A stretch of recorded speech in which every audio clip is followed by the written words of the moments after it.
সুপ্রিয় দর্শক আসসালামু আলাইকুম। দেশ ও প্রবাসে যে যেখানে আছেন আপনাদের প্রত্যেককেই শুভেচ্ছা জানাচ্ছে। আজকে নতুন একটি প্রতিবেদন দেখতেই পাচ্ছেন আমার সামনে একটি আপু আসছে। আসলে আপুর জীবনে কি হয়েছে চলুন কথা বলে জানার চেষ্টা করি। আপু আসসালামু আলাইকুম। ওয়ালাইকুম সালাম। আপু আপনার নাম কি? সাদিয়া। সাদিয়া। আপনার বাড়ি কোথায়? বাড়ি হলো বগুড়া। বগুড়া, বাংলাদেশেই তো? আমি তো মনে করলাম পাকিস্তান টাকিস্তানতে আসছেন কিনা। আমরা তো বুরকা টুরকা পরে মনে হচ্ছে পাকিস্তানি কোনো মেয়েটে মনে হয় আসছে।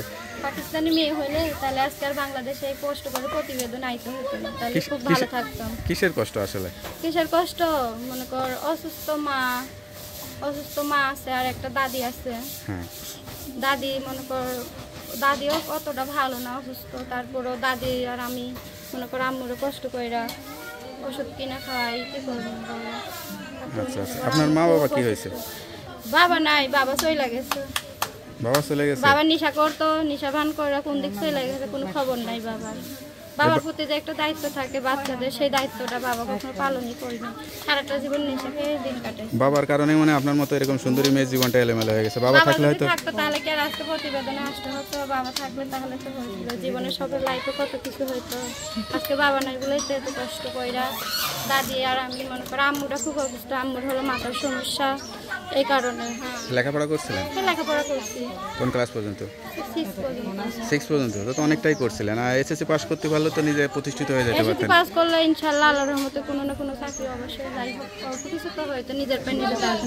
তো সেই মনে করো লেখাপড়ার করার যে একটা মাথার উপরে ছাতা থাকে সেটাই তো নাই ভাই, তাহলে কীভাবে লেখাপড়া করবো? তো এখন কি জীবন সঙ্গী প্রয়োজন না সহযোগিতা প্রয়োজন? আমার জীবন সঙ্গীও প্রয়োজন, সহযোগিতার প্রয়োজন। আমার সব কিছুতে যে আমার পাশে থাকবে আমি তাকেই নিজের আপন মানুষ বানাবো।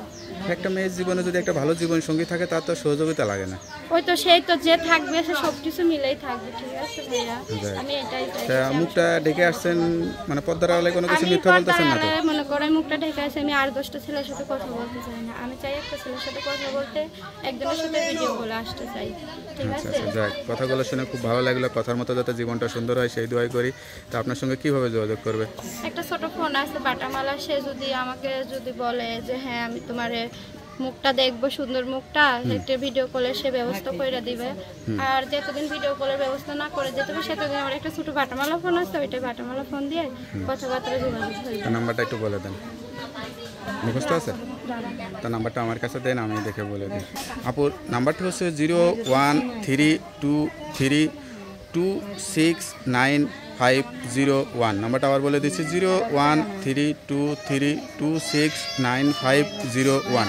নাম্বারটা আপনার কাছে থাকে তো? হ্যাঁ, আমার কাছে থাকে। যাক, নাম্বারটা খোলা রাখবেন।